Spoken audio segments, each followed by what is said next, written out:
నమస్కారం. AC news కి స్వాగతం. విద్యుత్ శాఖ మంత్రి గొట్టిపాటి రవికుమార్ మంగళవారం మార్కాపురం జిల్లా కనిగిరిలో పర్యటించారు. ముందుగా కనిగిరిలో 1.3 కోట్ల రూపాయలతో నిర్మించిన సిమెంట్ రోడ్డును మంత్రి రవికుమార్ కనిగిరి ఎమ్మెల్యే ఉగ్ర నరసింహారెడ్డితో కలిసి ప్రారంభించారు. అలాగే పీసీపల్లి మండలంలో 4 కోట్ల రూపాయలతో నిర్మించనున్న 33/11 kV విద్యుత్ సబ్స్టేషన్ కు రవికుమార్ శంకుస్థాపన చేశారు. అనంతరం శిథిలావస్థకు చేరిన విద్యుత్ శాఖ డివిజన్ ఆఫీసును మంత్రి రవికుమార్ పరిశీలించి ఉన్నతాధికారులతో మాట్లాడి కొత్త డివిజన్ కార్యాలయం మంజూరు చేశారు. 30 రోజుల్లో టెండర్ ప్రక్రియ పూర్తి చేసి కొత్త బిల్డింగ్ పనులు ప్రారంభించాలని అధికారులకు ఆదేశించారు. రాష్ట్రంలో ఉన్న రైతాంగానికి, గృహ వినియోగదారులకు నాణ్యమైన విద్యుత్ను అందించాలన్నదే కూటమి ప్రభుత్వం లక్ష్యమని ముఖ్యమంత్రి చంద్రబాబు నాయకత్వంలో కనిగిరి నియోజకవర్గం అభివృద్ధి చేయిస్తారన్నారు. రెడీ చేసి ఎమ్మటే ఇల్లు కొబ్బరికాయ కొడితే రేపు పొద్దు నుంచి పని స్టార్ట్ అవ్వాలి. అప్పుడు మన 2 టెండర్ పెట్టారు సార్ స్టార్ట్ అయిపోతాయి సార్. ఇచ్చారు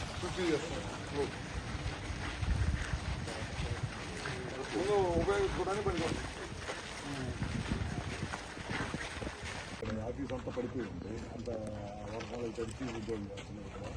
మనం కొద్దిగా ఇల్లు పెట్టి ఒక ఆఫీస్ ఆపండి అని చెప్తే మన ఎస్పీ గారికి కూడా చెప్పాను. మీకు రిపోర్ట్ రాసి పంపించాను. ఒక 1 monthలో టెండర్ కూడా పిలిచేద్దామని చెప్పాను. ఇమ్మటే ఆర్డర్ తీసుకుని ఇమ్మీడియట్గా చేయండి సార్. ఓకే ఓకే అండి. మీకు కొద్దిగా ఫాలోఅప్ చేస్తాను.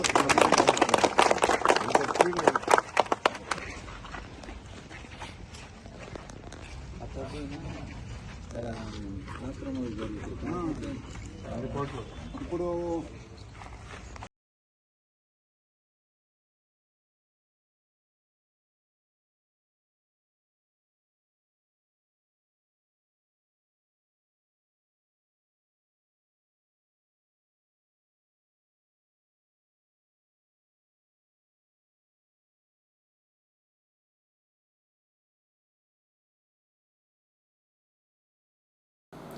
పొగాకు పంట సాగుకు రైతులు నానా తిప్పలు పడుతున్నారు.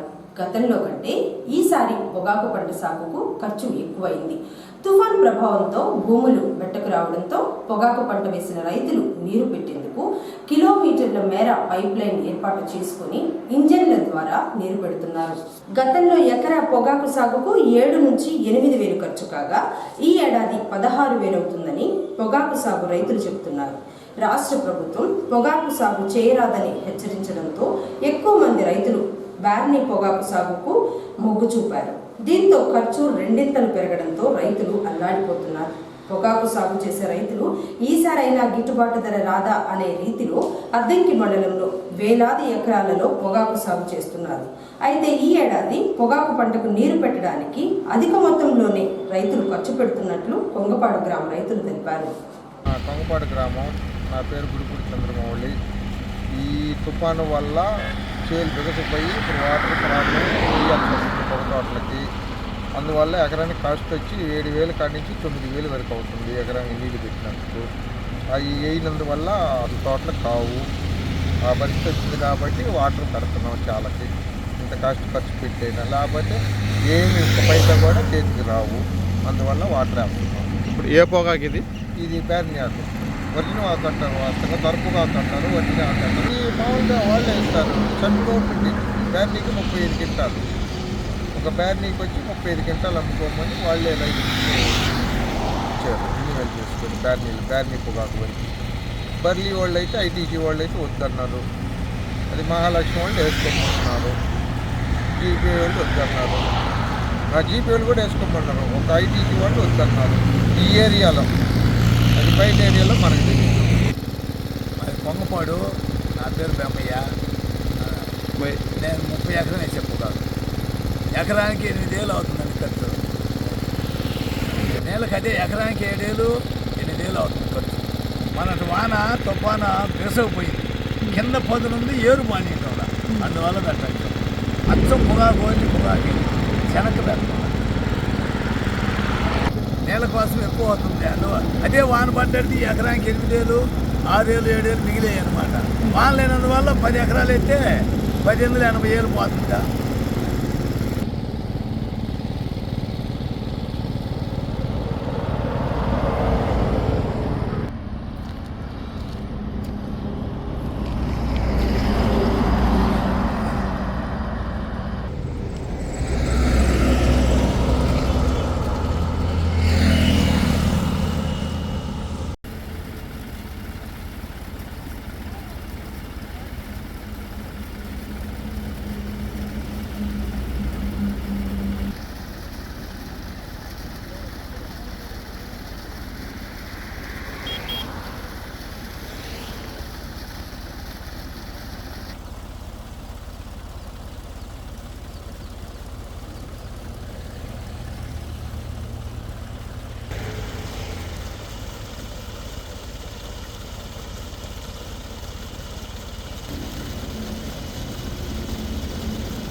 అమ్మవారి అగ్ని ప్రవేశ విశ్వరూప సందర్శన దినోత్సవం సందర్భంగా అద్దెంకి పట్టణంలోని శ్రీ వాసవి కన్యకా పరమేశ్వరి అమ్మవారి దేవస్థానంలో మంగళవారం అమ్మవారికి ప్రత్యేక అభిషేకాలు పూజా కార్యక్రమాలు జరిగాయి. ముందుగా అమ్మవారికి పంచామృతాలతో వివిధ రకాల సుగంధ ద్రవ్యములతో అభిషేకం నిర్వహించారు. అభిషేకంలో దేవస్థానం కమిటీ అధ్యక్షులు రామకోటేశ్వరరావు, చిన్ని శ్రీనివాసరావు, పాలక మండలి సభ్యులు, భక్తులు పాల్గొని తిలకించారు. అభిషేకం అనంతరం అమ్మవారిని ప్రత్యేకంగా అలంకరణ చేసి పూజలు తదుపరి భక్తులకు దర్శనం కల్పించారు. భక్తులు అమ్మవారిని దర్శించుకుని గోత్రనామాలతో పూజలు చేయించుకున్నారు. అలాగే అమ్మవారికి బియ్యంతో అర్చన చేసి గణపతి, నవగ్రహ, వాసవి మూలమంత్ర హోమం భక్తుల స్వహస్తాలచే జరిపారు. వైశ్యులకు మోక్షమును ప్రసాదించుటకు 102 మంది పుణ్య దంపతులను అగ్నిముఖమున కైలాస ప్రాప్తిని కలిగించుటకు వాసవి అమ్మవారు అగ్ని ప్రవేశం చేశారని అర్చకులు స్వర్ణ సుబ్బారావు తెలిపారు. ప్రపంచవ్యాప్తంగా వాసవి కన్యకా పరమేశ్వరి అమ్మవారి ఆత్మార్పణ దినోత్సవం జరుపుకుంటున్నారు అందరూ కూడా. మన ఆంధ్రప్రదేశ్ ప్రభుత్వం కూడా గత సంవత్సరం ఆత్మార్పణ దినోత్సవాన్ని మన అధికారికంగా ప్రకటించారు. అధికారికంగా కూడా అధికార లాంఛనాలతోటి అమ్మవారికి పట్టు వస్త్రాలు భద్రాచలంలో ఇలా తిరుమలలో కానీ ఇటు బ్రహ్మోత్సవాల సమయంలో ఎలాగైతే పట్టు వస్త్రాలు సమర్పిస్తున్నారు అలాగే ఇక్కడ కూడా మన ఆంధ్ర రాష్ట్రంలో ఉన్నటువంటి ప్రముఖ వాసవి క్షేత్రాలలో ప్రభుత్వం తరఫున కూడా పట్టు వస్త్రాలు సమర్పించేటువంటి ఆనవాయితీని గత సంవత్సరం గౌరవనీయులు ముఖ్యమంత్రి గారు చంద్రబాబు నాయుడు గారు ప్రవేశపెట్టారు. ప్రతి సంవత్సరం కూడా అమ్మవారి ఆత్మార్పణ దినోత్సవం రోజున ఉదయం 5 గంటలకు గోపూజ, తదుపరి మంగళవాద్యాలతోటి దేవాలయ పరిక్రమణ, ఆ తదుపరి వినాయకునికి పూజాది కార్యక్రమాలు, మంటపారాధన, పుణ్యాహవచన, కలశ స్థాపన ఇవన్నీ కూడా జరుగుతాయి. తదుపరి వినాయకునికి అమ్మవారికి కూడా పంచామృతాలతోటి, పండ్ల రసాలతోటి, సుగంధ ద్రవ్యాలతోటి అభిషేక కార్యక్రమం జరుగుతుంది. అదేవిధంగా ఈ సంవత్సరం కూడా ఇప్పటిదాకా పూజా కార్యక్రమాలు అయిపోయి ఇక అభిషేక కార్యక్రమం ప్రారంభమవుతుంది. ఈ విశేషమైనటువంటి కార్యక్రమం ఏంటంటే మనం అన్నగత జీవులం మనం అందరం కూడా ఆహారం లేనిదే మనం జీవించలేము. అలాంటిది ఆహారం మనకి బియ్యం ద్వారానే లభ్యమవుతుంది. అలాంటి బియ్యానికి ఎవరికి కూడా కొదవ లేకుండా ఉండటం కోసం ఇక్కడ దేవాలయంలో బియ్యపు హుండీలను ఏర్పాటు చేసినారు మన దేవాలయ కమిటీ వారు.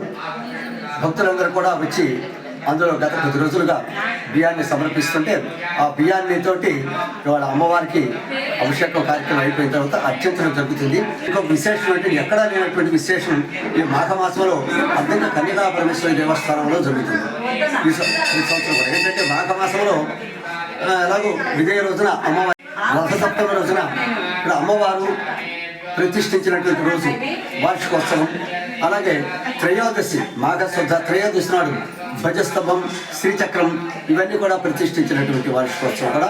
ఈ 3 విశేషాలు ప్రతి సంవత్సరం కూడా మాఘమాసంలో జరుగుతుంటే ఒక అద్దెంకి కన్యకా పరమేశ్వరి దేవస్థానంలో భక్తులందరూ కూడా సుఖంగా ఉండాలని లోకక్షేమం కోసం జరిగేటువంటి ఈ కార్యక్రమంలో భక్తులందరూ కూడా పాల్గొని అమ్మవారికి పాత్రలు కావాల్సింది తెలియజేస్తూ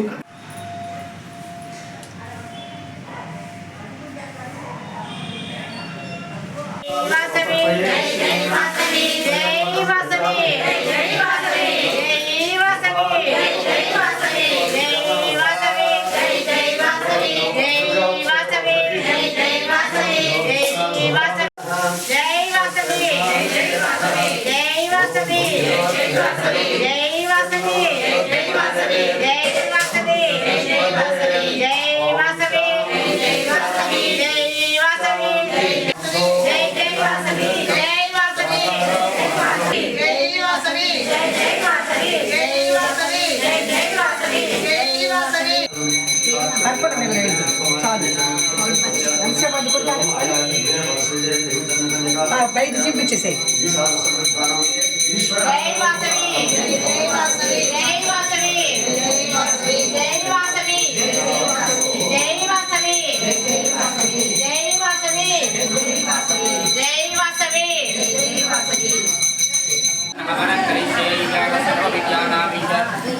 सर्वभूतानां ब्रह्मादिपद ब्रह्मणोदिपद ब्रह्मादिपो मे तदादिपो स्वाहा ओम गणानात्वा गणपतिं भवामहे कविं कवीना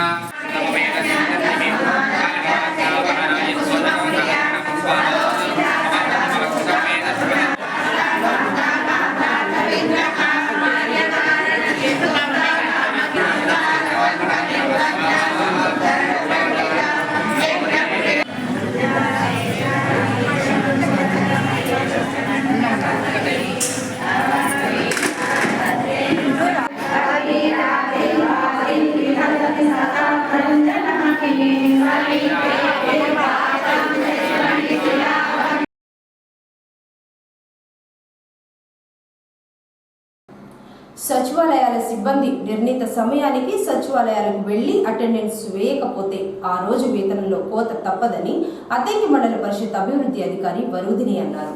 అద్దంకి మండలం జార్లపాలెం గ్రామంలో సచివాలయాన్ని మంగళవారం ఎంపీడీఓ వరుదిని ఆకస్మికంగా సందర్శించారు. ముందుగా హాజరు రిజిస్టర్ను తనిఖీ చేశారు. సిబ్బందికి పలు సూచనలు ఇచ్చి సచివాలయం నందు సిబ్బంది వివరాలు నోటీసు బోర్డులో ఉంచగా పరిశీలించారు. ఈ సందర్భంగా ఆమె మాట్లాడుతూ అద్దంకి మండలంలో ఉన్న ప్రతి సచివాలయంలో సిబ్బంది వివరాలతో కూడిన నోటీసు బోర్డు ఏర్పాటు చేయాలని, సచివాలయాల వద్ద నోటీసు బోర్డులు లేకపోతే గ్రామస్తులు నేరుగా వారికి ఫిర్యాదు చేయాలన్నారు. సచివాలయం సిబ్బంది నిర్ణీత సమయంలోపు సచివాలయానికి వెళ్లి హాజరు వేసుకోవాలన్నారు. సమయానికి హాజరు వేయని సిబ్బందిని గుర్తించి ఆ రోజు సెలవు పెట్టిన విధంగా నమోదు చేసి వేతనంలో కోత విధిస్తారని ఎంపీడీఓ హెచ్చరించారు. ఈ సచివాలయ ఉద్యోగులందరూ అటెండెన్స్ సరిగా ఉండట్లేదని, లేదు సకాలంలో ఆఫీసుల్లో ఉండట్లేదని పలు ఇబ్బందికరమైన ఆరోపణలు వస్తున్నాయి. ఈ నేపథ్యంలో ప్రభుత్వం కూడా చాలా మార్పులు తీసుకొచ్చింది. అటెండెన్స్ అయితే ఇప్పుడు ఉదయం 11 తర్వాత వాళ్ళకి అటెండెన్స్ పడదు, అంటే ఆ లోపు మాత్రమే పడుతుంది. 5 తర్వాత మాత్రమే మళ్ళీ అవుట్ టైం నమోదు చేయడానికి టైం పడుతుంది. ఈ మధ్యలో కనుక లేట్ అయినా ఏదైనా ఆ రోజు జీతం వాళ్ళకి కట్ చేయడం జరుగుతుంది. అది సిస్టమే జనరేట్ చేస్తుంది కాబట్టి ఎటువంటి ఇబ్బంది లేకుండా జరిగిపోతుంది అనుకుంటున్నాం. అదేగాక ఇందులో ఇంకొక సౌలభ్యం కోసం ఏంటంటే ఈ అటెండెన్స్ వేసింది కానీ మూమెంట్ రిజిస్టర్లు కానీ మేము పెట్టించినా అది ఆఫీస్ లోపల ఉండిపోతున్నాయి. పబ్లిక్ వచ్చిన వాళ్ళకి తెలియదనే ఉద్దేశంతో బయట నోటీస్ బోర్డులు ఒకటి ఏర్పాటు చేసినామండి ప్రతి సచివాలయం దగ్గర. ఆ నోటీస్ బోర్డులో ఎవరైనా బయటకు వెళ్తున్నప్పుడు, అంటే వివిధ సర్వేల కోసం బయటకు వెళ్తున్నప్పుడు దాన్ని అక్కడ నమోదు చేసి మళ్ళీ ఎప్పుడు వస్తారనేది అక్కడే నమోదు చేయిస్తున్నాం. కాబట్టి వాళ్ళ సమయాన్ని చూసుకుని ప్రజలందరూ వినియోగించుకోవాలని కోరుకుంటున్నాం. ఏదైనా ఉంటే అక్కడే ఉంటారో, మిగతా వాళ్ళకి ఎవరికైనా ఉంటే ఫోన్ చేసి ఎప్పుడు వస్తారు ఏంటనేది కూడా కనుక్కోవచ్చు. ఈ అవకాశాన్ని ప్రజలు వినియోగించుకోవాలని కోరుకుంటున్నాం.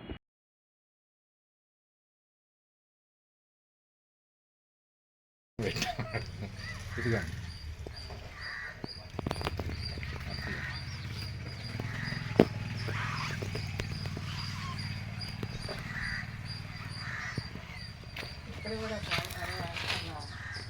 సార్ అక్కడ కూడా మా బోస్ ఆఫీస్. వచ్చే ఏడాది 10వ తరగతి పబ్లిక్ పరీక్షల్లో మంచి మార్కులు తెచ్చుకునే విద్యార్థులకు ప్రథమ బహుమతి 5,000 రూపాయలు, ద్వితీయ బహుమతి 3,000 రూపాయలు చొప్పున ప్రోత్సాహకం అందిస్తారని విశ్రాంత పోస్ట్ మాస్టర్ మాలాది శ్రీనివాసరావు అన్నారు. అద్దంకి మండలం బొమ్మనంపాడు జిల్లా పరిషత్ హైస్కూల్లో 10వ తరగతి విద్యార్థులకు స్టడీ మెటీరియల్ ను మంగళవారం మాలాది శ్రీనివాసరావు, శ్రీరామచంద్రమూర్తి, హైస్కూల్ హెచ్ఎం శ్రీనివాసమూర్తి కలిసి అందజేశారు. ఈ సందర్భంగా జరిగిన కార్యక్రమంలో శ్రీనివాసరావు మాట్లాడుతూ 10వ తరగతిలో మంచి మార్కులు సాధించుకునేందుకు ఈ స్టడీ మెటీరియల్ ఉపయోగపడుతుందని, మార్చి 16వ తేదీ నుంచి 10వ తరగతి పబ్లిక్ పరీక్షలు జరుగుతాయని, తక్కువ సమయంలో ఎక్కువ మార్కులు సాధించుకునే విధంగా ఈ స్టడీ మెటీరియల్ చదువుకోవాలన్నారు. వచ్చే ఏడాది 10వ తరగతిలో మంచి మార్కులు తెచ్చుకునే విద్యార్థులకు నగదు బహుమతులు అందజేస్తారని శ్రీనివాసరావు చెప్పారు. మనం ఆల్రెడీ అకాడమిక్ క్యాలెండర్లో ఉన్నటువంటి సిలబస్ను ఫాలో అవుతున్నాం. ఎంత ఫాలో అవుతున్నప్పటికీ కూడా ఒక పరీక్ష పేపర్ 100 మార్కులకి ఎలాంటి క్వశ్చన్ పేపర్ ఉంటుంది, ఏ విధంగా ఆ పేపర్ని మనం 100 మార్క్స్కి అటెంప్ట్ చేస్తామనేటువంటి దాని మీద పూర్తి అవగాహన అయితే మన దగ్గర లేదు. దీనికి సంబంధించి రాష్ట్ర వ్యాప్తంగా సీనియర్ మోస్ట్ ఉపాధ్యాయుల చేత ఉపాధ్యాయ సంఘాల్లో ఒక గొప్ప ఉపాధ్యాయ సంఘమైనటువంటి యూటీఎఫ్ వాళ్ళు కొన్ని మోడల్ పేపర్స్ ప్రతి సబ్జెక్టుకు సంబంధించి తెలుగులో 3 మోడల్ పేపర్స్, ఇంగ్లీష్లో 3 మోడల్ పేపర్స్, హిందీలో, పిఎస్లో, ఎన్ఎస్లో 7 సబ్జెక్టుకు సంబంధించి మూడు model papers with answers print చేశారు. ఇది లాస్ట్ మంత్ వచ్చింది, కాదు ఇంగ్లీష్ మీడియంలో వచ్చింది. అయితే ఇక్కడ మన పిల్లలందరూ కూడా మీరంతా ఏ మీడియం చూసుకుంటున్నారు? ఎవరి కోరిక మేరకు? మీ కోరిక మేరకే కదా. మీ కోరిక మేరకు దీనికి మెటీరియల్ రావాలంటే మన వల్లగా తీసుకోవడానికి ఇవ్వడానికి దాతలు సిద్ధంగా ఉన్న మెటీరియల్ రావాలి. అలాంటి దాన్ని మరి వాళ్ళు పట్టుబట్టి సాధించి వాళ్ళకి ఫోన్లు చేసి చెప్పి మా పిల్లలకి గవర్నమెంట్ మా పిల్లలకి ఈసారి అయితే దాదాపు 10,000 దాకా ఫోన్ చేసి ఉంటాడు. ఈ 50 రోజులు చేసే శ్రమ 220 రోజులు బడి జరిగేటువంటి సమయం కన్నా కూడా ఈ 55 రోజులు మీరు కనుక కష్టపడితే మిగతా అన్ని రోజులు తీసేయండి. మొత్తం 150 రోజులు మీరు నష్టపోయారు, ఇబ్బంది పడ్డారు. కానీ ఈ యొక్క 55 రోజులు మీరు కనుక కష్టపడితే 100కు 90 ఇస్తే మనకేమో నష్టమా? 100కి 80 ఇస్తే మన నష్టమా? నలుగురిలో నడవ కాలు ఎగరేసి తిరగచ్చు కదా, నేను కూడా బాగా చదివాను బాగా చేసామని చెప్పి మీరు చేసే కష్టమే లేదు. మళ్ళా నోట్స్ రాయక్కర్లేదు, మళ్ళా నీ నీట్గా ఉండకుండా లేదు, అర్థం కాలేదని పోసుకోలేదు. మొత్తం ఆన్సర్స్తో సహా దీంట్లో ఉన్నాయి. ఓల్డ్ పేపర్స్ ఉన్నాయి కాబట్టి పరీక్షలు ఓల్డ్ పేపర్స్ గెస్ పేపర్స్ కూడా ఉంటాయి కాబట్టి దానికి ఆన్సర్స్ కూడా దాంట్లోనే ఉంటాయి. కాబట్టి టీచర్ సహాయం లేకపోయినా నీకు ఇబ్బంది లేకుండా ఈజీగా మంచి మార్కులు తెచ్చుకోవచ్చు. కానీ ముద్దబ్బాయి లేదురా, ఎవ్వరూ ముద్దబ్బాయి లేదు. అయితే మెదడు పనిచేసే తీరు ఉంటుంది. మెదడు బాగా ఉపయోగించి శ్రద్ధ పెట్టి ఏకాగ్రతతోటి ధ్యాసతోటి నిబద్ధతతోటి నియమ ప్రకారంగా చదువుకుంటే మంచి మార్కులు వస్తాయి. కానీ మనం అది చేయగలం. అవి కాకుండా మిగతా వాటి మీద శ్రద్ధ పెడతాం. మీ పాట సినిమా పాట మొత్తం చెప్పమంటే మొత్తం చక్కగా చెప్పేస్తారు. అంటే మీలో తెలివితేటలు లేవు అని ఏమైనా ఉందా? లేదు. కానీ మీ కాన్సన్ట్రేషన్ అంతా దాని మీద ఎక్కువ. దీని మీద పెట్టి చూడండి ఒకసారి. నువ్వు 16 సంవత్సరాలు స్కూల్కి నాకు చాలా అనుబంధం ఉంది. ఎట్లా అంటే బొమ్మనపాడు చెరుకుపాలెం ఒకే గ్రామ పంచాయతీ. ఇవాళ మీ అందరికీ నేను 6 సంవత్సరాలు 7 సంవత్సరాల నుంచి స్కూల్స్లో మీలాంటి విద్యార్థులకి నా వంతు సహకారంగా పని చేస్తున్నారా రోటరీలో సెక్రటరీగా పదవి బాధ్యతలు తీసుకున్నాను. అప్పుడు ఇక్కడ ఊటుకూరి శ్రీనివాసరావు గారు ఉన్నారు. అప్పుడు ఈ స్కూల్లో 2 కార్యక్రమాలు పెట్టాం. శానిటరీ ఐటమ్స్ కావాలండి, లేడీస్ అప్పుడు ఎక్కువ మంది ఉన్నారు పిల్లలు, అందువల్ల అవి అరేంజ్ చేయండి అన్నారు. అప్పుడు మొత్తానికి ఎంతమంది అయితే ఉన్నారో అంతమందికి శానిటరీ ఐటమ్స్ చేసుకొచ్చి సప్లై చేసాం. అందరికీ ఆడపిల్లలకి శానిటరీ ఐటమ్స్ ఇచ్చాము, మగపిల్లలకు కూడా ఏదైనా సహకారం చేయాలి, సహాయం చేయాలి అనే ఉద్దేశంతో ఎమ్మటే నెక్స్ట్ మంత్లో ఒక డెంటల్ క్యాంప్ పెట్టాము. 2 డాక్టర్లను తీసుకొచ్చి మనం పళ్ళు మీద ఎంత జాగ్రత్తలు తీసుకోవాలో ఎలాంటి చేయాలో అలాంటి కార్యక్రమాన్ని పెట్టి డాక్టర్ల చేత అవగాహన సదస్సులాగా పెట్టి ఏర్పాటు చేసి వీళ్ళకి కావాల్సిన బ్రష్లు కానీ పేస్టులు కూడా మేమే సప్లై చేయడం జరిగింది రోడ్డు. అది కూడా ఆ రోజు డొనేట్ చేసింది కూడా నేనే.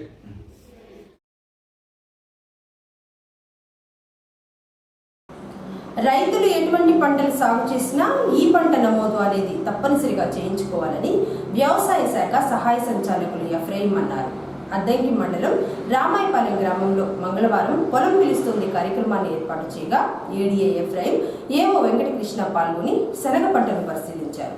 ఈ సందర్భంగా జరిగిన కార్యక్రమంలో ఏడీఏ మాట్లాడుతూ యూరియా నిల్వలు మండలంలో 250 టన్నులు నిల్వ ఉందని, కావలసిన రైతులు రైతు సేవా కేంద్రాలకు వెళ్లి తెచ్చుకోవచ్చని ఏడీఏ సూచించారు. శనగ పూత దశలో ఉన్నందున పొటాషియం నైట్రేట్ 1 కేజీ చొప్పున పిచికారీ చేయాలన్నారు.